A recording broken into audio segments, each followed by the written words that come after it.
As spring festival approaches, my husband and I are preparing to drive back to our hometown. On the day of departure, his childhood sweetheart hugged her dog, tearfully complaining she couldn't get a train ticket. My husband forced me out of the car. With the dog we're over capacity, buy your own train ticket home, but he should have known train tickets were sold out long ago. My mother-in-law also grew impatient. Nora has a fever. How could you bear to let her go without a car? Watching the swirling snowflakes, I got out of the car decisively and took away all the New Year goods I had prepared. My husband scoffed. So petty, who cares about these New Year goods? Take them away quickly. I smiled faintly. They didn't know that an extreme winter apocalypse was about to arrive. The New Year goods they looked down upon turned out to be life-saving treasures. Lux, Nora has a fever, and she's also bringing a dog. Our car is overcrowded. Find a way to buy tickets and go home. The husband's first love sobbed beside them. Drake, sister-in-law, please, I have a fever and feel completely weak. The mother-in-law said with pity in her eyes, you're perfectly healthy, why fight for a spot with someone who's sick? I was loading New Year goods into the trunk when I stopped upon hearing this. All tickets are sold out now. How am I supposed to get back? My husband avoided eye contact. The parents are elderly. Nora has a fever. I need to drive. You'll have to make do. I sneered. Sure enough, their excuses were identical to those in my past life. I was reborn. When I opened my eyes again, it was the day of returning home for the spring festival. In my past life, my husband pitted his feverish white moonlight and insisted on bringing her back to our hometown. I disagreed and stood my ground, securing my rightful place. On the way home, we encountered heavy snow, and the temperature soon plummeted to -34 degrees. Many returning vehicles were stranded on the highway, unable to move forward. Fortunately, I had bought plenty of New Year goods, including 2 new quilts. With these supplies, our family survived for 5 days. Later, my husband received a phone call and shouted at me, "It's all because of your cold-blooded and unreasonable attitude that Nora froze to death. If she had gotten in my car, she wouldn't have died." My husband harbored extreme resentment towards me. And with food becoming increasingly scarce, he and my in-laws decided to secretly kill me. In my final moments, I begged and pleaded with him, hoping he would spare my life. My husband stepped on my face, his expression twisted with rage. With you dead, there's one less mouth to feed, and we can last a few more days. You killed Nora, now you'll pay with your life. Answer me, do you agree or not? My husband's words snapped me back to reality. I raised my head, watching the fluttering snowflakes.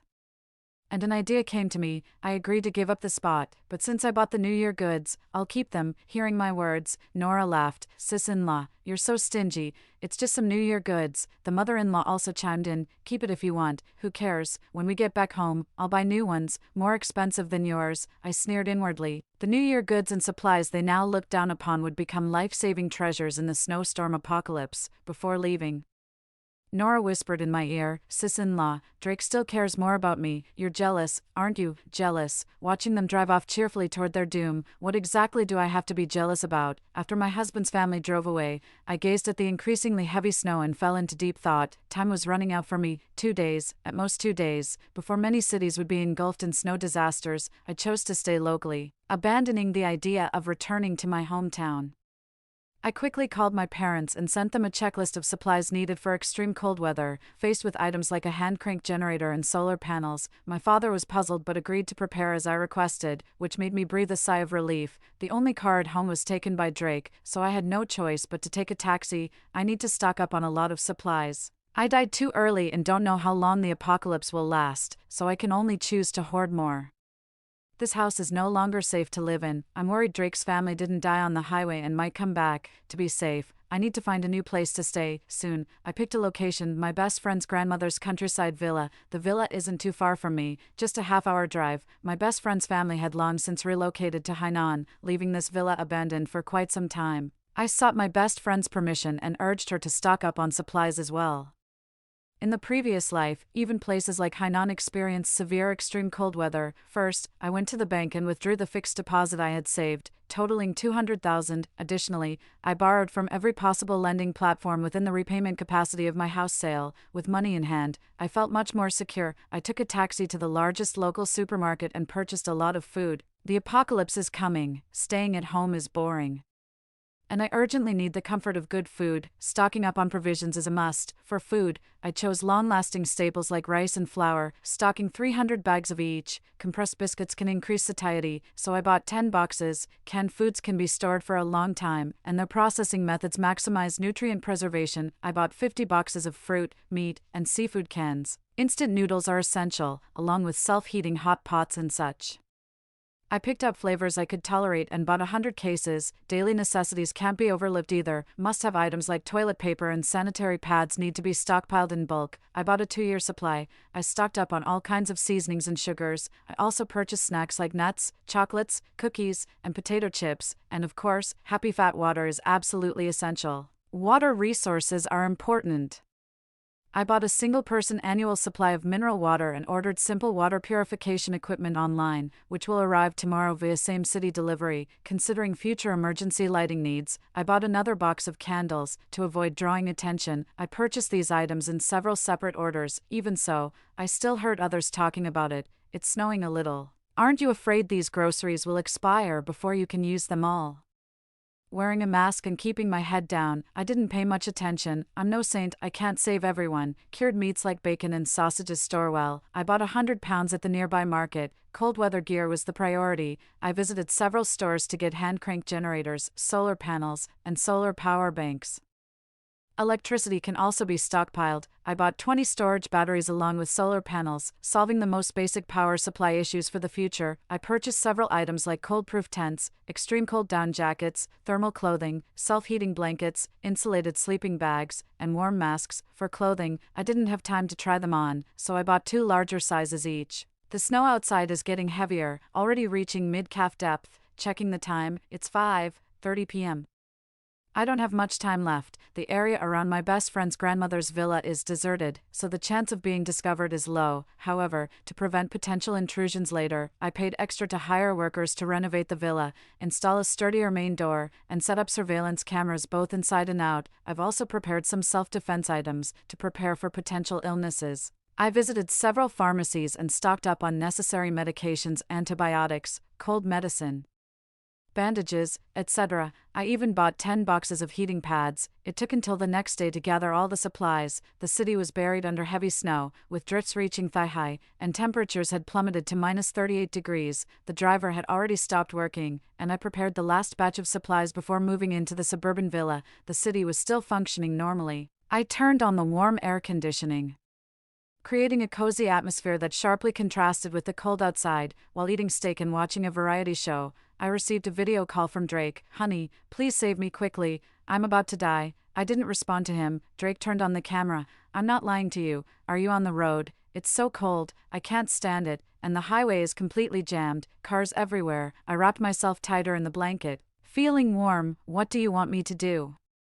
"I'll send you the location. Come bring us some supplies, please." The mother-in-law was shouting from behind. "It's all your fault," insisting on moving the New Year goods, otherwise we'd have food and blankets. I snorted coldly. For the gifts to bring back to my hometown, I had prepared a trunk full of New Year goods, almost overflowing. My father-in-law also sighed. If the Baijio were still in the car, a couple of sips could warm our stomachs. Facing the accusations from my in-laws, I retorted, "How am I supposed to deliver them? It's -40 degrees now. Going over there would be suicide." My husband Drake got angry and shouted, "You're on the train, aren't you? With food and warmth, with all those New Year goods. Bring some over to share. Your husband is freezing to death. Are you just going to stand by and watch?" My husband's first love Nora started crying again. Sis-in-law must still blame me for taking her seat. "I had a fever. I didn't mean to."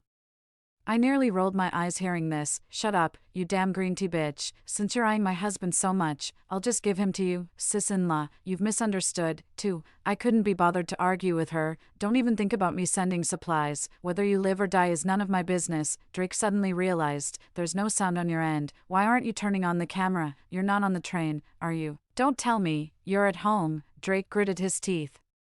"Great, we're starving on the highway while you're living it up at home. I have you to thank for this. My dear husband, thank you for abandoning me, otherwise I'd be the one freezing to death stuck on the highway." I watched as Nora's expression in the video gradually filled with regret. Yeah, back then she was the one begging insistently to get in the car and go back to our hometown together. I hung up the video call without hesitation. The TV news was broadcasting disaster reports from various regions. The snowstorm coinciding with Spring Festival left many returning travelers stranded on the roads, with a large number of passengers stuck at train stations. And today is Chinese New Year's Eve. On New Year's Eve in my past life, I was stuck on the highway with Drake's family, enduring the cold, only managing to eat instant noodle soup. My mother-in-law said I was the most useless in the family, only deserving some soup, while my husband wolfed down the instant noodles without a thought of sharing with me. But in this life, I've broken free from hardship, living in a warm room with a table set with 4 dishes and a soup. Happy New Year, I said to myself. I know that although order is currently normal, everything will soon spiral out of control as temperatures plummet. Snow disasters can be deadly. As the countdown to midnight sounded, the temperature dropped to -41 degrees, opening the video app.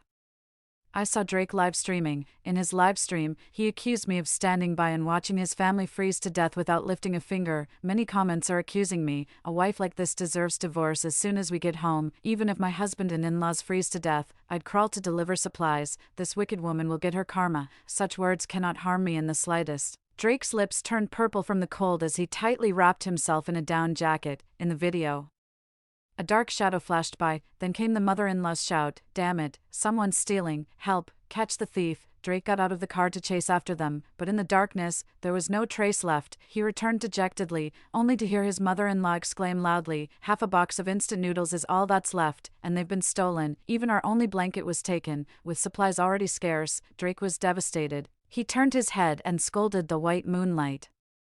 "Weren't you in charge of guarding the supplies? How could they be lost?" The white moonlight held the dog, her face pale. I don't know. He just came up and snatched them. Useless. I shouldn't have brought you along in the first place." Drake remained silent for a long time before speaking to the livestream. "Hey folks, my wife likes to hoard stuff. We've got plenty of supplies at home. I'll give you the address. You can come pick them up and just bring me a little in return, okay?" Shortly after, I received a message from Drake. "Don't blame me for being ruthless. You're the one who wouldn't save me. Soon enough, someone will come to take your supplies. Regretting it now." I didn't reply and simply blocked him. On camera, Drake said confidently, "Honey, you brought this on yourself." In the home surveillance footage, someone pried open the door lock, entered like robbers, and swept away all the belongings. Several more groups of people came in waves afterward. I felt terrified afterward, grateful that I wasn't at home and had found another place to stay. Otherwise, no matter how many supplies I had stockpiled, they would have been looted. On the 3rd day of the Lunar New Year, the entire city's water supply was cut off, plunging the whole place into panic. Online, news spread about the extreme cold and snow disaster. Some had already died due to insufficient supplies. On the 4th day of the Lunar New Year, the city lost power, paralyzing the internet. Fortunately, I had bought a radio in advance and could still catch some news updates. The impact of the power outage was too severe. Without heating equipment, the indoors felt like an ice cellar. My solar panels, battery storage, and other equipment came into play. I moved to a small bedroom where the smaller space could be heated more quickly. My solar thermal panels had enough power to run the air conditioner. With the right inverter converting DC to AC, I happily enjoyed warm air from the AC again. The cold outside seems irrelevant to me. Here in this bedroom, I'm enjoying ice pops, sipping cola, and munching on a bag of chips, utterly content. Sudden cold weather makes one prone to illness. To boost immunity, I've supplemented with vitamins C and D. Before the snow disaster, I stockpiled some dehydrated vegetables. The fresh vegetables only lasted a week's worth and will soon be gone. However, I've prepared vegetable seeds. It's a pity there's no suitable condition for planting now. We'll have to wait and decide later based on circumstances. The 6th day of the Lunar New Year is my birthday. I simply made myself a birthday cake and prepared a sumptuous lunch: braised pork ribs, boiled meat with spicy sauce, garlic-flavored oil wheat vegetables, oil-simmered prawns, and winter melon meatball soup, along with opening a bottle of red wine. After eating and drinking to my heart's content, I turned on the surveillance equipment. With the power cut, Drake couldn't live stream anymore. To keep tabs on his movements, I had to rely on the listening device. Before New Year's Day, I suspected Drake might be cheating, so I installed a listening device in the car. Later, when nothing unusual was found, I set it aside, never expecting it would come in handy now. I heard a burst of arguing. I was somewhat astonished that they could persist for 7 days under such extreme conditions of food and clothing scarcity. Drake said weakly, "I have a fever, I'm dying. What should we do without medicine?" The mother-in-law comforted, "Our son will definitely be fine. Your father has already gone to find medicine for you and will be back soon." After what felt like an eternity, the father-in-law returned. "Old man, why are you covered in ice and blood?" "You're covered in blood. I managed to grab 2 fever-reducing pills for our son. Take them quickly. Dad, wake up, please. Old man, you can't die. What will I do if you're gone?" The father was stabbed in the abdomen while trying to seize fever-reducing medicine for his son, combined with extreme cold and hypothermia. He passed away. After taking the medicine, Drake's fever subsided quickly. The supplies in the car were all looted later, but there's almost nothing left. 3. The situation on the highway is getting increasingly tense, descending into complete chaos with people scrambling for supplies, fighting each other, and wailing everywhere. Faced with his father-in-law's departure, Drake didn't care. "One less person means we can last 2 more days. His mother-in-law slapped him. "Are you even human? That was your own father." Drake pushed his mother-in-law to the ground. "Why didn't you stop Lux from taking the New Year's groceries? If they'd stayed, we wouldn't have had to go out and steal. It's all your fault," Drake shouted. "It's so cold, we'll run out of food soon, we're all going to die." The mother-in-law couldn't believe her son would shift the blame onto her, crying out, "You're so heartless." Nora suddenly spoke up. "Drake, I have a way to solve the food shortage problem we're facing now." Drake eagerly asked, "What is it?"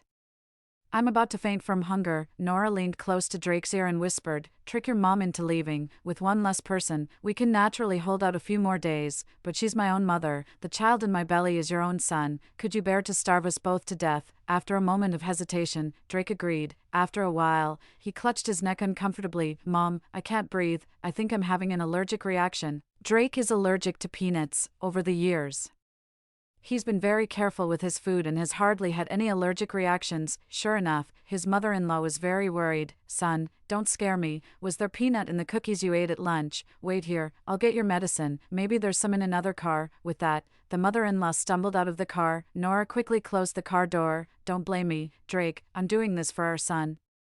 A long time passed, so long that I thought my mother-in-law had died outside, when knocking sounds came from the car door. "Son, open the door. It's so cold outside. Hurry and open the car door." The mother-in-law pleaded desperately. "Son, say something quickly. Don't abandon me like this." Then came Drake's gloomy voice. "Mom, I have no choice but to leave you behind. I can't help it. Nora is carrying my child, and I can't abandon her. The food we've scavenged isn't enough anymore.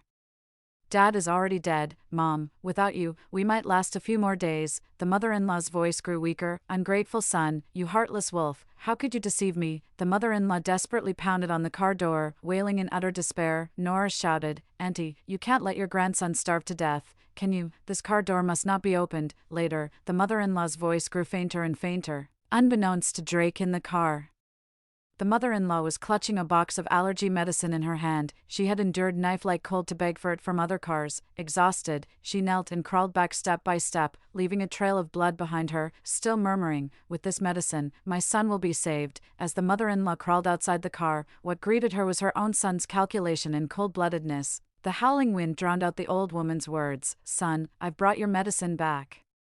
Clutching the medicine tightly, the old woman froze into an ice sculpture amidst the swirling snow. In the end, everything fell into complete silence, with no one paying her any attention. Nora opened the car door and quickly closed it again. "Your mom froze to death." Drake buried his head and whimpered, "Mom, don't blame me. I really had no choice. I have to survive." "Nora is still carrying your grandson in her belly," Nora said smugly. "Isn't that right?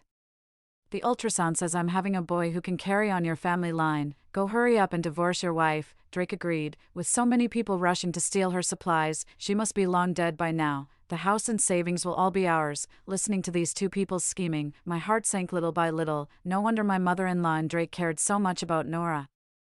Even leaving me behind to take Nora back to their hometown, they were worried something might happen to the precious grandson in her womb. Indeed, a woman's intuition is accurate. Drake really did cheat, but he was so secretive about it that I hadn't uncovered it before. These two despicable people even got pregnant. They thought I was dead so they could rightfully seize my property. What a well-calculated plan. Thinking back to when I married down to Drake, there was no bride price, no property.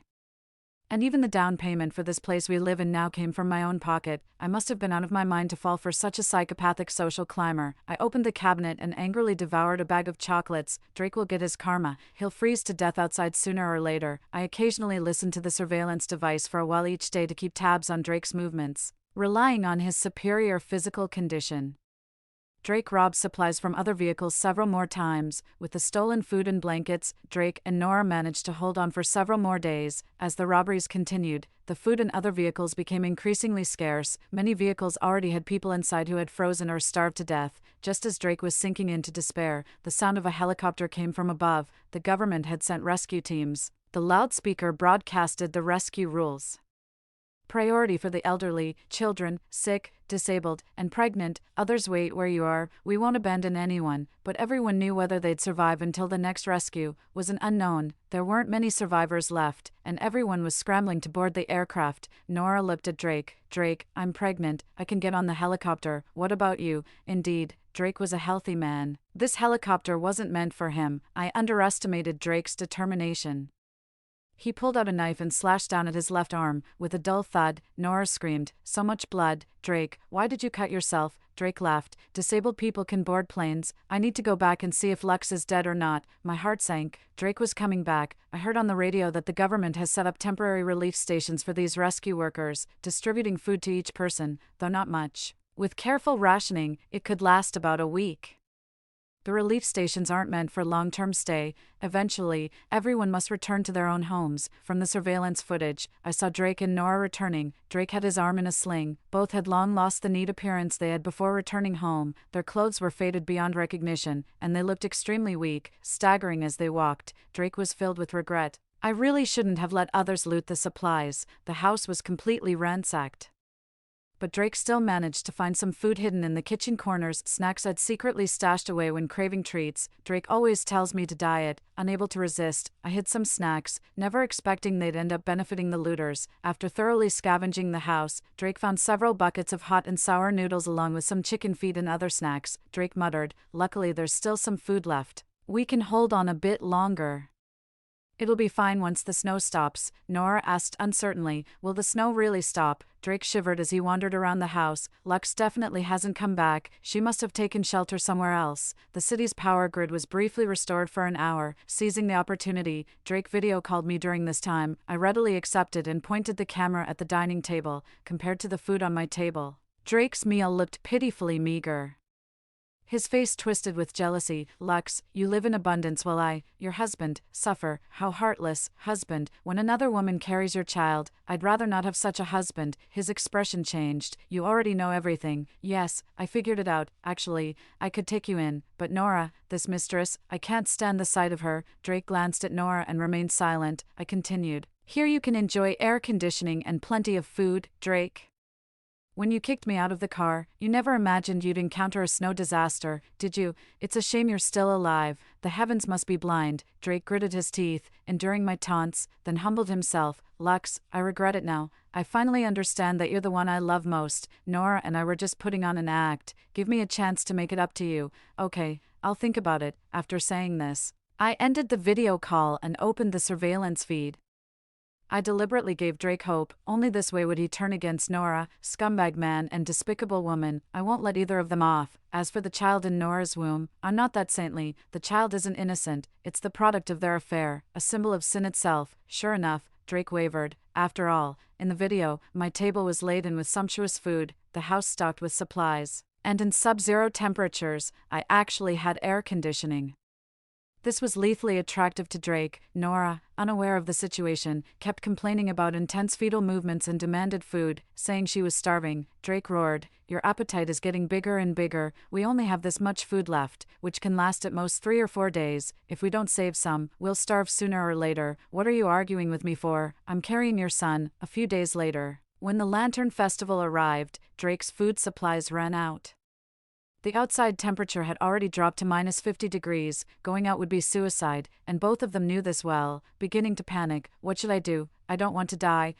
Drake gritted his teeth. "There must still be survivors in this building. Let's go loot." Just like on the highway, with the spring festival approaching, many people chose to return to their hometowns for the holidays, so very few remained locally. As far as I know, there might only be 3 or 4 households left in the entire unit. Drake draped the thickest quilt from home over himself, grabbed a kitchen knife, and went out. Before long, he returned home, carrying the stolen food in his hands. Drake robbed a divorced mother and daughter on the 3rd floor. Seeing the bloodstains on his sleeves in the video, my heart skipped a beat. Nora also realized. "Don't tell me you've..." Drake snapped, "Shut up. We need to find a way to survive.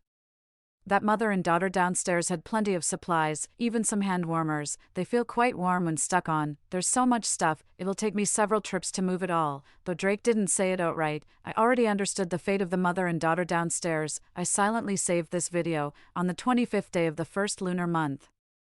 The snow stopped, and the temperature surprisingly began to rise, quickly returning to -15 degrees. This was the range where humans could live and move about, but Drake and Nora managed to survive by relying on the supplies from the mother and daughter downstairs. It's just that the extreme cold of the snow disaster terrified everyone. There were still very few pedestrians on the roads, and the supermarkets never reopened. The apocalypse is far from over after the snow disaster. The next thing to strike will be extreme heat. On the 4th day of the snow disaster, I had a dream. In it, after the extreme cold ended, endless daylight arrived, with temperatures continuously rising until they soared to 55 degrees. I wasn't sure if the dream was real, but as events unfolded, I realized that extreme heat was indeed coming. Fortunately, I had prepared thoroughly when stockpiling supplies. The villa is well stocked, and I also purchased power generation equipment. Enough to cope with this heat disaster. 2 months. I need to hold on for 2 months. As the snow disaster ended, the city's temperature gradually rose, until the indoor heat surpassed even that of central heating. People temporarily shook off their grief and returned to normal life, while Drake managed to secure some supplies. Nora breathed a sigh of relief. Drake, with these things, we have nothing to fear. Drake grew increasingly uneasy. No, the apocalypse is far from over. The winter temperatures being this high, it's not right. As the temperature kept rising, he finally packed all the food in the house and sneaked away at midnight. Watching Drake's figure in the video, I clapped my hands. He's finally here. On Valentine's Day, February 14th, Drake appeared outside the villa. The temperature suddenly rose at night, reaching 49 degrees. The sun remained high in the sky even at dawn, and the entire city lost its night. Drake dragged along blankets and food. His lips chapped, his entire body drenched in sweat. I had doubled the height of the villa's walls and installed high-voltage wires, making it impossible for him to climb over. Drake came prepared, holding a loudspeaker. Lux, I was wrong. Forgive me. For the sake of our marriage, let me in. I'm dying of thirst. Haunted by the snowstorm trauma, Drake had stockpiled only winter supplies, now useless and absurd in this scorching heat. I stood behind the fence. How did you find this place? In the video, I spotted the osmanthus tree in the yard. You'd mentioned your friend's countryside villa on Lepping Road had one. This was the only villa here. You're quite clever, Drake pleaded desperately, and after a while, the gate creaked open. I opened the villa's gate for Drake. It's cool in the room, I said. Drake quickly darted inside and ran into the villa's room. The room's air conditioner was blowing cold air, creating a refreshing atmosphere. Drake greedily inhaled the cool air, took ice cream from the fridge, and sighed. Lux, you've actually stockpiled so much stuff. In the apocalypse, this is pure comfort. I could clearly see the greed in his eyes. I said softly, since you've returned from your wrong path, I forgive you. Let's live here together. Drake slowly approached me with a cold smirk. Together. Lux, you're so naive. This villa will be mine from now on. As for you, just die. He suddenly pulled out a fruit knife and lunged at my abdomen. Then froze in shock. Seizing the moment, I kicked his knife away and smashed a nearby vase against Drake's head, knocking him out instantly. I patted my abdomen. Thankfully, I'd prepared in advance by wearing 2 layers of body armor. When Drake woke up again, he was locked in a cage in the basement of my villa. He struggled, cursing nonstop. I laughed and said, "Didn't expect that, did you? I deliberately leaked the villa's location to you just so you'd come looking, because I need to make sure you don't survive past the end of the apocalypse." Someone like Drake actually managed to cling to life until the snow disaster ended. I'm genuinely afraid he might even endure the scorching heat. In that case, might as well deliver him right into my hands. I didn't kill him. Death would be too merciful. I'll make him beg for death but find none. Before long, the extreme heat ended. Cities returned to normal. But the apocalyptic weather had already claimed countless lives. Nora reportedly starved to death after Drake absconded with the supplies, and my husband Drake went missing after the apocalypse ended. I provided the police with a video showing Drake attacking me at the villa, where I hit him with a vase. I tearfully told the police I was terrified after hitting him. Then Drake ran away and hasn't returned since. Drake filed a missing person report, but he hasn't been found for a long time. During this time, I started selling supplies to the outside. Currently, all types of items are under purchase restrictions, as everyone fears extreme weather like heat waves or snowstorms might strike, leading to frantic stockpiling of supplies. I knew the apocalyptic disaster was over, so I kept enough supplies for 3 months and sold the rest, making a tidy profit. I sold that apartment and bought a large flat instead. I lay comfortably on the sofa, Sipping red wine while watching a video on my phone, on a street in Thailand. A disabled male beggar with disheveled hair and dirty face, limbless, whimpered and kowtowed to passersby for alms. Observant people might also notice that the man has a dark mole on his neck, very similar to my husband Drake's. Story 2. My boyfriend took me to meet his parents. I exchanged a jade bracelet with good transparency for the fake bracelet on his mother's hand that was bought from a street stall. They laughed at me for being a fool. But I knew that this bracelet came with a portable space. I hope they won't regret it after the zombie outbreak. 1. It hurt. Every inch of my skin hurt so much. I held Hannah tightly in my arms, desperately blocking the stinky mouths of the zombies for her, but I was just too weak. Under the tearing and eating of the zombies, there was no piece of uninjured flesh left on Hannah and me. She tried her best to wipe the tears from the corner of my Yvonne, don't cry. It's okay if our flesh is eaten. At least we won't turn into disgusting zombies after we die. We'll still be beautiful even in death. As she said this, a piece of sagging flesh on her face fell off completely. I tried my best to nod, wanting to smile, but I couldn't. My chin and most of my mouth had already been bitten off. It was so tragic, truly extremely tragic, remembering that mother and son who were worse than beasts. I really hated them so much. In the intense unwillingness and pain, my consciousness became blurred, too. Get up, get up. It's time for the office worker to go to work. I precisely pressed the alarm clock off with a slap and shrank back into the quilt, wanting to take a nap. No, something was wrong. Why does my phone still have battery? Why do I still have my hands? I crawled up again with a whoosh, stretched up my hand, and stared blankly at my fair and slender arm. There was not a single trace of being bitten by zombies on it. I picked up my phone, May 19th, 2023. There are still 3 years and 2 months until the zombie outbreak. I grabbed my hair irritably and ruffled it, and my mood calmed down a bit. Was it a dream? But the feeling of my skin being bitten off inch by inch was too vivid. It didn't seem like a dream. Instead, it was more like being reborn. 3. I waited outside an office building for a long time, wearing sunglasses and a mask. Sure enough, I saw Jason. The hope that it was just a dream was shattered. Cold sweat broke out on my body. It was him who coaxed Hannah and me into being his girlfriends with supplies after the apocalypse. We both refused him to his face, but secretly we both agreed. I couldn't bear to see Hannah hungry, and I couldn't bear to see her die even more. Even if I had to sacrifice my dignity, I didn't care. And Hannah felt the same way about me. Just like this, a year passed, and we didn't know what the other had sacrificed for ourselves, until that night. Jason was drunk and burst into our room. Which one of you will serve me today, or both of you together? Seeing him step forward and pull Hannah, I picked up a vase and knocked him unconscious. Hannah, my voice was dry. Is it true? I still hoped that she hadn't been defiled by the scumbag. It was okay for me to be dirty, but she should remain clean. Hannah sobbed and hugged me, crying bitterly. I've had such a hard life. But why couldn't he leave you alone either? A thick sense of sadness wrapped around us. If we had known it would be like this, we might as well have died cleanly together a year ago. We found a rope and strangled him to death together. Unfortunately, his mother found out. She used supplies to threaten everyone and threw Hannah and me into the group of zombies. The memories of my past life brought back my deepest and strongest hatred. I clenched my fists tightly, and my nails pierced through my skin. It was not until my palm was bloody and blurred that I managed to control the urge to tear him apart. For, when I got home, I developed a fever. In a daze, someone fed me medicine, put on a fever-reducing patch, and wiped my hands and face. I opened my eyes with great effort and saw that it was Hannah. I couldn't hold back my tears anymore. Humiliation, pain, gratitude, and relief merged into this stream of tears. I hugged her and burst into tears. Yvonne, what's wrong with you? Who bullied you? I'll find someone to beat him up. I wiped away my tears and leaned my head on her shoulder. Nothing. I just missed you so much. Miss me? Didn't we just see each other a couple of days ago? Absence makes the heart grow fonder. Now it's been 2 times as long as that, which is like 6 years. Hannah was amused by me and patted my back. Ha ha ha. You're quite sweet-tongued. Okay, stop crying. Get up and try the takeout that I personally ordered. 5. After eating the takeout, I looked at Hannah. After hesitating for a long time, I still didn't tell her about being reborn. This was too incredible. I guessed that with Hannah's personality, if I told her, she would just spend a fortune to book a VVVIP suite in a mental hospital for me. I bet she would book the room next to her father's, who suffered from paranoia and schizophrenia.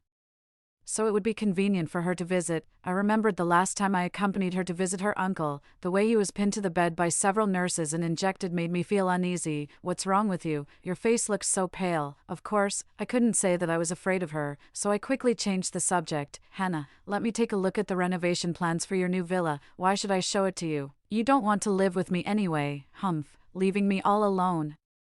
I took a beef ball from her box. I've changed my mind. We'll live together, but the renovation has to be done according to my ideas. Okay, I'll listen to you. A quarter of an hour later, the personal assistant brought the plans. Hannah watched me draw and mark on the plans. I divided the flower bed into areas for fruit trees, vegetables, and herbs and fruits. I also changed the swimming pool into a small fish pond. Finally, she couldn't stand it anymore. Is this a renovation? It looks more like you're turning it into a farmhouse. I remembered that in my past life, she regretted countless times that with such a large garden at home, what was the point of planting flowers? It should have been a one-stop place for planting and breeding. You'll understand later. Understand what? How can we live with the smell of fish all over the yard? I compromised. After all, I didn't like eating fish either. Then we won't raise fish. Let's build a swimming pool again, I added. But we also need to install a solar power generation system and a water circulation system. Oh, and we should also prepare a fuel generator and stock up on more diesel. We should also upgrade the security, double the number of surveillance cameras, replace all the glass with bulletproof glass. This fence isn't good enough either. Thicken it by 1 layer and raise it by 2 meters. I marked and wrote down these requirements on the plans. Hannah was both angry and amused. Why don't you just ask me to build you a castle? Do you want 2 watchtowers as well? My eyes lit up. Really? Hannah roared. You're dreaming. Humph. The renovation can be done as you said, but after it's finished, you have to pack your things and move in immediately. I saluted in a clumsy way. Yes, ma'am. 6. I remembered that in my past life, Jason had revealed the secret of him and his mother to me. A bracelet that he bought from a street stall actually had a planting space inside. After the apocalypse, his mother was injured once and bonded with the bracelet, so they could live so comfortably in the apocalyptic world. Thinking like this, it was time for my plan to start. I changed into a dress, did my hair carefully, and put on makeup. After everything was ready, I held a bouquet of roses and came to the office building where Jason worked. When Jason's figure appeared in my sight, I walked up to him. I forced myself to smile. Would you like to be my boyfriend? I fell in love with you at first sight. 7. After that, I became Jason's extremely obedient girlfriend, doing everything I could to please him. His friends called me sister-in-law to my face, but behind my back, they called me a lapdog. Even though I knew it, I never cared. I carefully kept these things from Hannah, but she still found out. We had the most intense argument since we met. That guy is a jerk. And you still spoil him like that. I don't like the way you're so obsessed with him. Don't you have any dignity? I looked into her eyes and said word by word, Hannah, I can live without dignity, but you can't. Promise me that you won't cause trouble for him and that you won't meet him. Give me another week, and I'll tell you what I'm doing. I packed my things and went back to my small apartment in the city center, looking at the message from Jason on my phone. Baby, my mom has agreed to meet you. You have to prepare well and don't make her dislike you. I picked up my bag and went to the mall. I picked a jade bracelet with good transparency and asked the salesperson to wrap it up. Of course, I had to prepare well. I took a photo and sent it to Jason. Didn't you say that your aunt has a family heirloom bracelet? Then I'll exchange this one with your aunt. She should like it, right? He replied immediately, of course, baby, you're so thoughtful. 8. Jason's family lived in a bungalow in the east of the city, near the suburbs. I turned a blind eye to the old-fashioned facilities indoors and obediently placed the fruits, cigarettes, and alcohol on the ground. Jason's mother had high cheekbones and mean-looking eyebrows and eyes. It was truly the case that one's appearance reflected one's character. At this moment, she was smiling amiably, but it made me feel nauseous because I knew her true nature. She put the fake bracelet that she had prepared earlier on my hand. Yvonne, I liked you the moment I saw you. This bracelet is our family heirloom, and I'm giving it to you. After saying that, she stared intently at the small bag on my hand. I sensibly took out the jewelry box inside, opened it, and handed it to her. Auntie, this is for you. Do you like it? Yes, I like it so much. This is definitely not a fake from a street stall. She quickly covered her mouth and looked at me nervously. I just pretended not to hear. My phone rang at the right moment, and I pretended to answer it. Doctor, what's wrong? Has my younger brother been admitted to the ICU again? Do I need to pay the medical fees again? Jason looked at me in confusion. Baby, didn't you say you were an orphan? I looked at him with teary eyes. I was originally, but I reunited with my younger brother some time ago. Under his disdainful gaze, I continued, my younger brother has leukemia, and I'm going to sell my house to treat his illness. Before Jason could speak, his mother shrieked, What? You're going to sell your house to treat your brother's illness? You're such a woman who sacrifices everything for her brother. Break up, our Jason doesn't want you anymore. She pushed me, wanting me to leave quickly. But she didn't mention exchanging the bracelet back at all. I was secretly delighted. On the surface, I looked at Jason sadly, hoping that he would speak up for me, but he turned his head and avoided my gaze. I left, looking back every few steps. 9. The moment the door closed, I finally let out a sigh of relief. It was great. I finally got the bracelet. I couldn't wait to take out an eyebrow trimmer and made up my mind to cut my finger, seeing the blood beads well up. I quickly placed my finger on the stone bracelet, trying not to waste a single drop of blood. A strange scene appeared. The bracelet absorbed all the blood from my fingertip and turned into a small red mole that grew on the wound of my fingertip. I stroked the small mole, and the scene in front of me reversed. What I saw in front of me was no longer my small room. Instead, it was a vast expanse of black soil, with several streams of different thicknesses crisscrossing through it. It was so great. The uneasiness in my heart was completely dispelled by what I saw in front of me. My legs went weak, and I knelt down on the ground. I was really afraid that it was just a joke, or that this wasn't the bracelet. Then all my efforts in the past few years would be in vain. Fortunately, the truth told me that I had won the bet. I could take Hannah and survive the upcoming zombie crisis. We could live cleanly. 10. I giggled and dialed Hannah's number. "Hannah, I'm waiting for you at home." It didn't take long before I heard the sound of the door opening. Hannah looked at my silly expression and rubbed the goosebumps on her arm vigorously. "Yvonne, please be normal, okay? What did you get today?" I just giggled and didn't refute. "Dear Hannah, you're right, I got a huge shock." Hearing this, Hannah opened her phone. I saw her scroll to the contact list, the attending doctor of her father. I quickly pounced on her and snatched the phone away, then I raised my hand higher, letting her see with her own eyes that her phone disappeared in my hand, then appeared, disappeared again, and then appeared again. Well, now she was also stunned. After a lot of explanation and dragging her into the space to take a few rounds, she swallowed hard and asked me in a hoarse voice, "So, you're saying that you fawned over that jerk just for this?" Of course, even if I were blind, I wouldn't like him. She raised her fist and hit me. "Then why didn't you tell me? You made me so worried." How dare I tell her, even though she didn't have the memories of the past life. I didn't want her to get close to that disgusting man for a single second. When we were young, she protected me, saving me from being bullied, ensuring that I had food to eat, clothes to wear, and books to read. Now it was finally my turn to protect her. I pretended to be relaxed and wagged a finger. "Rich girl Hannah, being a heartbreaker is your destiny. The job of being a lapdog is not something you can do." Hannah pouted. "I still think this thing is a bit useless. It doesn't deserve you spending so much time on it. At most, it can be used as a portable suitcase when traveling." Then I remembered that there was something more important that I hadn't told her. "But the zombie outbreak will happen in 2 months, and then it will be very useful." Hannah's mouth opened wide in an O shape, and she touched my forehead. "You don't have a fever? Are you serious? A zombie crisis? That's too fantastical, isn't it?" I pointed to the moist ground at my feet. "So you don't think this portable space is fantastical, dear? No. It's time for us to start stockpiling supplies." 11. We spent the whole night browsing through posts, those doomsday novels, doomsday speculations, and doomsday stockpiling guides on the internet. As long as they were popular, we read them all and summarized them. We came up with a long list. Planting category: seeds of various fruits, vegetables, and fruit trees, as well as trees that grow fast and are suitable for use as firewood. Seasonings such as scallions, ginger, garlic, and Chinese prickly ash. Common Chinese herbal medicines such as isatis root, honeysuckle, wolfberries, pseudoginseng, ginseng, etc. All kinds of flowers. Even in the apocalypse, we need some things to liven up our lives. What's more, anything can grow in the space, which is perfect for a plant killer like me. Breeding category: chickens, ducks, pigs, cows, rabbits, fish, and shrimp are the most basic. Some daily necessities such as solar chargers, flashlights, batteries of various models, sanitary napkins, toiletries, skincare products, rice, flour, cooking oil, frozen food, frozen meat, a wide variety of snacks, medicines, barreled water, etc., all kinds of books, movies, TV dramas, variety shows, and other cultural and entertainment works. There were also some knives, crossbows, bulletproof vests, etc., that could only be bought through special channels. As soon as we got them, we put them into the space and hid them. We also stocked up several large boxes, as big as shipping containers, of clothes for all seasons.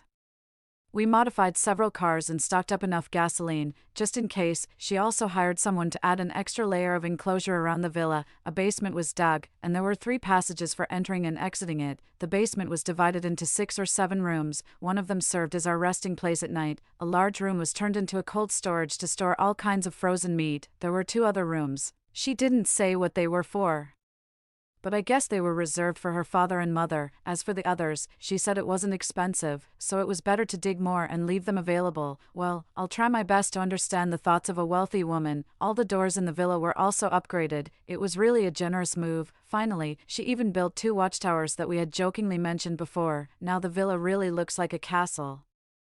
I reminded her again that we might as well dig up all the fruits and vegetables in the yard and change it back into a flower bed. In the apocalyptic world, if there is a yard with strict security measures, if it is full of fruits and vegetables, there will surely be many people who want to break through the security and get in, but if it is planted with some useless flowers, basically no one will have such thoughts. To put it bluntly, it is to confuse those survivors. Although the 2 layers of 6-meter-high enclosures now block the yard tightly, we also need to guard against the possibility of someone using drones or something similar for detection. As for my small flat in the city center, Hannah asked me if I wanted to sell it at a low price in advance. I smiled cunningly. Don't worry, I've already figured out how to deal with it. Jason has been eyeing that house for a long time, of course. I have to leave it for my dear boyfriend. In my past life, Jason had always lived in a bungalow in the east of the city. The population there was sparse, so he was able to escape the most dangerous situation in the early days. After that, relying on the continuous output of food from the space his mother had, he organized a large number of people and safely reached the villa in the suburbs. Now, he is going to live in the most densely populated area of the city. I wonder if he can still stay safe. 12. Hannah rented several long-empty factory buildings in a village outside the city. This is an industrial town with many factory buildings. It is very normal for trucks to come in and out. In order to keep it secret, she didn't use her family's connections. Instead, she was afraid that she didn't have enough money, so she came up with various pretexts to take out all the money she had saved in the family. I asked her how much money she had, and the wealthy woman replied, "An amount that can't be used up in a month no matter how you spend it." I searched for the contact information of various suppliers on the internet and placed orders for truckloads of goods. Then I put the items into the space in the enclosed warehouse. With the help of money, it only took us 5 days to stockpile enough daily necessities for the 2 of us to use for 50 years. In addition, the space can continuously produce more supplies, even if we live to be 150-year-old old monsters. We don't have to worry about running out of food. After ensuring the most basic necessities, we quickly retreated and moved to the factory building in the neighboring town, which was filled with various fruit trees and flowers we had purchased. With a long sigh, we resigned ourselves to putting all the items into the warehouse and then started planting them on the planned land. When the alarm clock rang to remind us to take a rest, we had only planted about half of them. Hannah and I sat on the ground. I raised my hand and pointed into the distance. "Empress, look, this is the country I've conquered for you." Hannah got into the role immediately and smiled shyly. "Your servant thanks your majesty." 13. When we came out of the space after having enough rest, my phone kept ringing. When I opened it, I saw that they were all call reminders from Jason. Hannah snatched the phone and was about to block him, but I quickly stopped her. "Okay, don't be angry. I kept his contact information because I want to play a trick on him." I called him back, and he picked up immediately. Then an overbearing tone came from the phone. "Yvonne, you're really something. You actually dared not to answer my call." "What do you mean?" I patiently coaxed him. "Dear, I didn't mean to. I've been busy selling the house, you know. Humph, I'm here to buy the house from you. It's a one-time offer of $2 million. You go and handle the transfer with me tomorrow."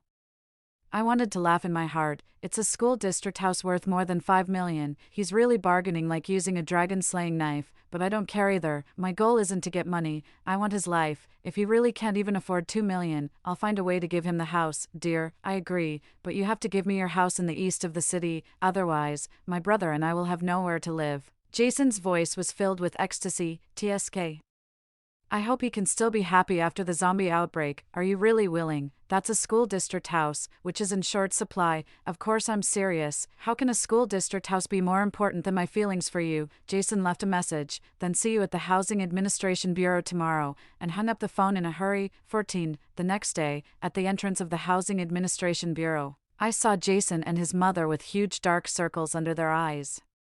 They must have been borrowing money all night, right? What I really didn't expect was that the first thing Jason said when he saw me was, "Yvonne, I asked an expert on the internet to appraise the bracelet my mom gave you. It's worth at least $200,000 or $300,000. Let's deduct that money from the house price." I almost laughed out of anger. The bracelet is indeed precious, and it can even be said to be priceless. But Jason himself told me that he bought it from a street stall. I pretended to be in a dilemma for a while. "Dear, I can return the bracelet, but," I pointed to the jade bracelet on his mother's hand, and the two of them fell silent. "All right, I don't want that broken bracelet. Let's sign the contract quickly." 15. Jason held the newly issued property ownership certificate and couldn't stop smiling. When he saw that I was about to leave, he stopped me in a condescending manner. "My mom rarely comes to the city center. You treat her to a meal to make her feel better," I sneered. Did he still want to extort a meal from me? "No, thanks. I'm afraid I'll be in a bad mood after the meal." I ignored the two stunned people and turned around and left. On the way back to the factory building by car, I casually hired a construction team. I asked them to remove all the anti-theft windows and doors of the bungalow in the east of the city. The old house is of no use to me. But to prevent them from thinking of running back to the east of the city after the zombie outbreak, I still need to make plans in advance. I hummed a tune. As soon as I arrived at the factory building, I turned on the pinhole camera and installed in the small flat in the city center. Sure enough, I saw that the mother and son had already gone in and were pointing around. Fortunately, I had moved all the facilities in the house clean, not even leaving the curtains and the faucet, of course.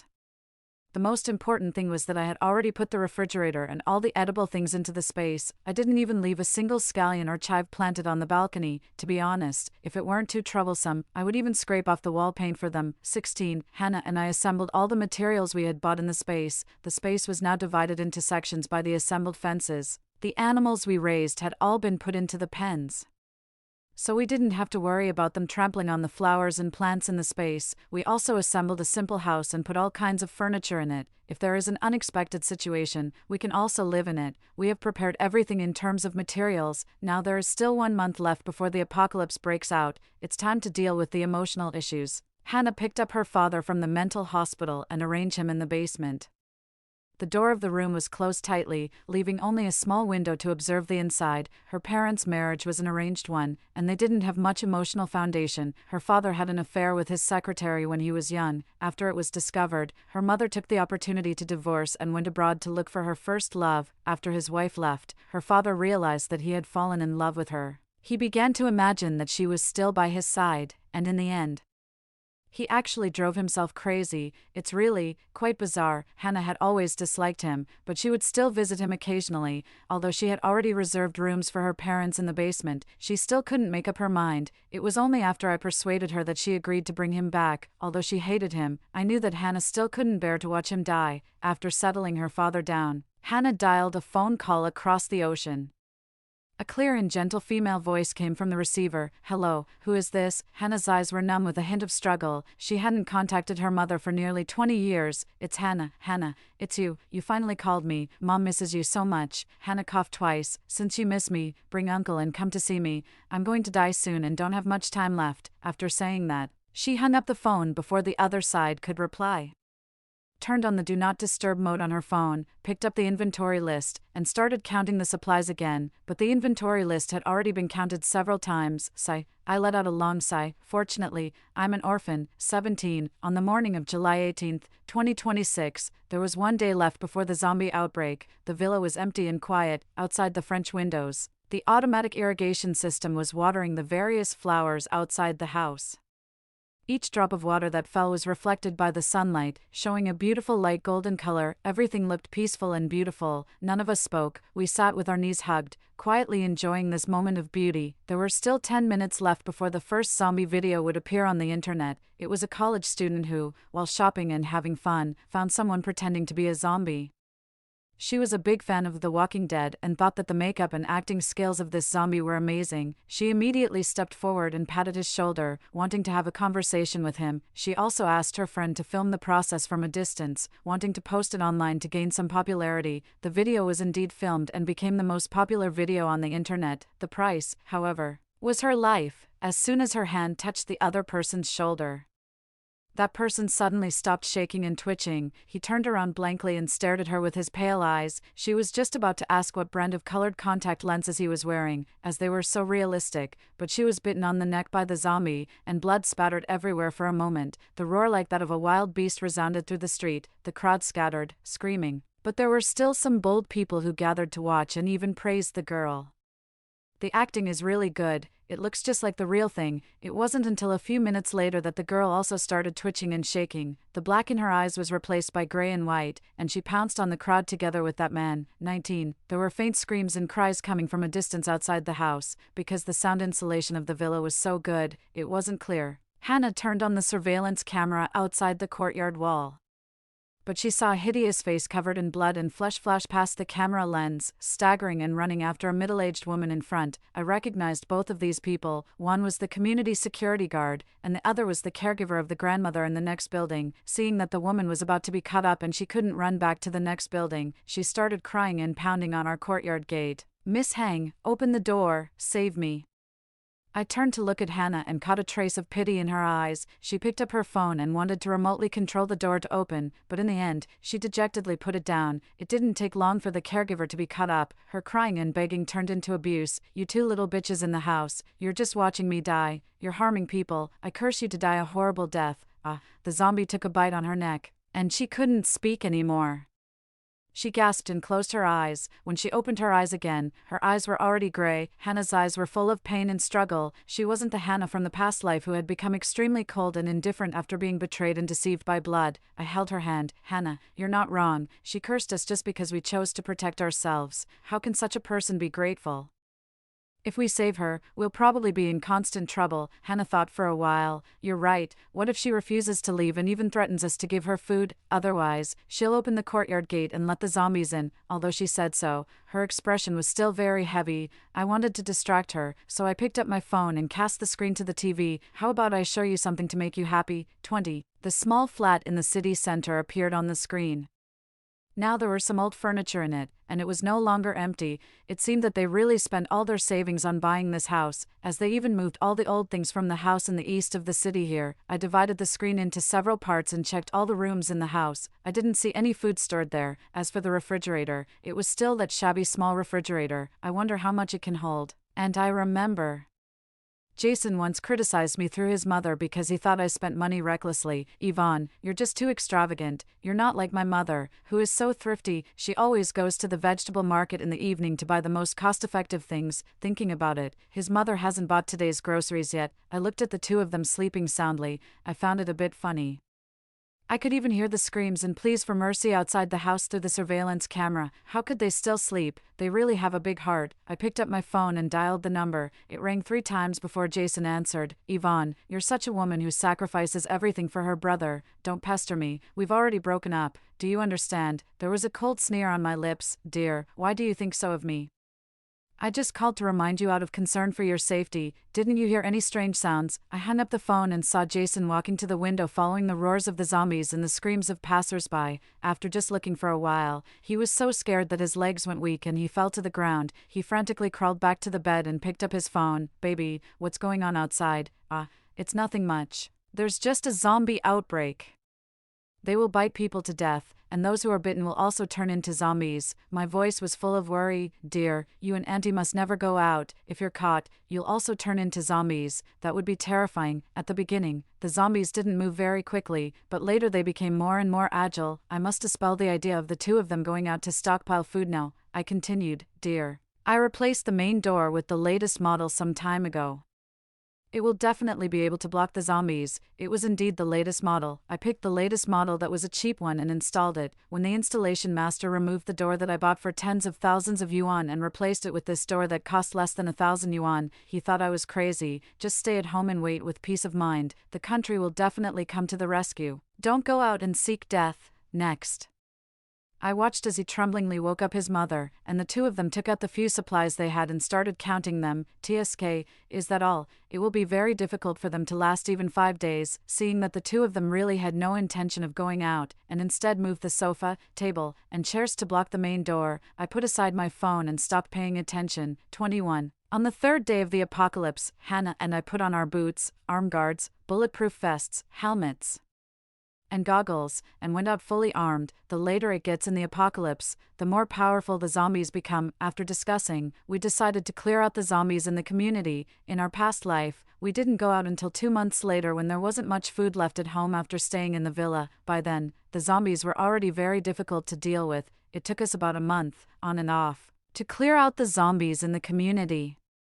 There are a total of 12 buildings in this community, and only 4 households have moved in, since Hannah lives alone. The security system in her house is of the highest level. The security of the other 3 households is also good, and they have hired security guards and nannies additionally. It was very convenient in normal times, but in a situation like this, it's not a good thing. More people mean a higher probability of zombies appearing in the house.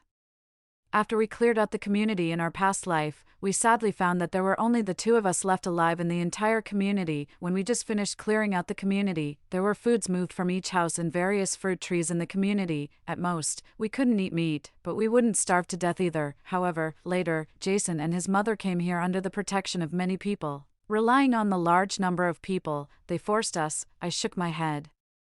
Not wanting to recall those unpleasant memories, I can't be distracted when fighting the zombies. The zombies now are indeed much easier to deal with than those 2 months later. Hannah and I cleared out 2 buildings in one go. Seeing the sun gradually setting in the west, we went back to rest. With the circulating water purification system and the continuous stream of water in the space, we didn't save too much and took a comfortable hot bath. 22. On the 5th day, we cleared out all the zombies in the community. We took action earlier in this life. At this time, there are still 2 households in the community with people in them. When they saw Hannah and me, they desperately waved and called for us to give them some food. We just pretended not to hear. Anyway, we were dressed very tightly, and every time we went back, we only entered through the courtyard gate of an empty house next to us that couldn't be observed. Moreover, the community has been cleared out by us. If they still don't dare to go out to find food, then they deserve to starve to death. After all, several adults can't expect us to raise them like chickens and ducks, right? We went back to the space, sowed some vegetable seeds, fed the chickens and ducks, and hoed several mow of land, preparing to plant more things. We felt that today's amount of exercise was enough. So we came out of the space and nestled on the sofa. Hannah was very bored. Yvonne, do you want to find a movie to watch? I opened my phone and waved it. Then you watch first. I have to torture the scumbag first. Hannah immediately became excited. Cast the screen. I also want to watch the scumbag being tortured. This is much more interesting than a movie. 23. In the surveillance footage, that mother and son who had never quarreled actually started arguing. Jason roared loudly. It's all your fault. You only know how to save a few cents every day.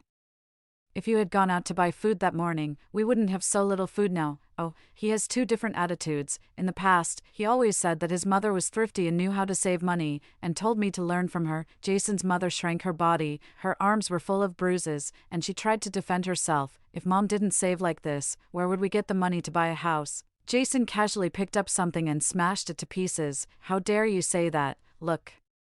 Who wants this house now? He covered his face with a dejected expression. It's better than our house in the East District. Jack told me that there are fewer people there, and there are also fewer zombies. Alas, it would be great if we hadn't changed houses. Jason's mother's eyes lit up. That's right. You call that little bitch. Tell her that we don't want this house anymore. She has a car, doesn't she? Ask her to bring some food and drive to pick us up. I was just thinking about which unlucky person would drive out to pick them up at this time. Then I heard my phone ring. I answered the phone. Baby, I've decided not to break up with you. Hurry up and come to pick us up and take us to the East District. Bring some food too. I've been hungry for a day. Jason's words, which he took for granted, were played out through the phone speaker. Seeing Hannah puffing out her cheeks, as angry as a pufferfish, I poked her amusingly with my finger. Okay, my brother has a modified SUV. It's just right to drive it over to pick you up. I'll also bring you some delicious food. You must wait for me at home. I pressed the phone off and threw it aside casually. Hannah let out a sound. Are you really going to pick them up? Of course. But I didn't promise when I would set out. Maybe in 30 or 50 years. 24. On the 10th day of the zombie crisis outbreak. In 20 minutes, the entire electricity supply in Haishar will collapse, along with it. The network and phones will no longer be usable. I timed it and made the last video call to Jason. Damn it, Yvonne, you bitch, are you lying to me? It's a road that takes a little over an hour. It's been 5 days, and you still haven't arrived. Jason pointed at the phone screen and vented his anger loudly. Then, like someone with schizophrenia, he apologized to me repeatedly. Baby, I'm sorry. I haven't eaten for 3 days. There's no water to drink at home either. I'm so hungry and thirsty, that's why I lost my temper with you. Don't be angry with me. You're almost here, right? He still held a slim hope that I wasn't lying to him and that I was really coming soon. Jason, really? It's true that you're hungry, but how can you be thirsty? Isn't your mother's blood not enough to quench your thirst? Jason visibly panicked. What are you talking about? Don't talk nonsense. TSK. The woman who pushed Hannah and me into the group of zombies in order to avenge her son in our past life, she never expected that her dear son would treat her like this, right? He actually regarded her as a reserve food source. He hasn't touched her body yet just because he's not hungry enough. Haha, Jason, you look so despicable like this, as humble as a dog. Also, I'm just lying to you. I have no intention of picking you up at all, not just this matter.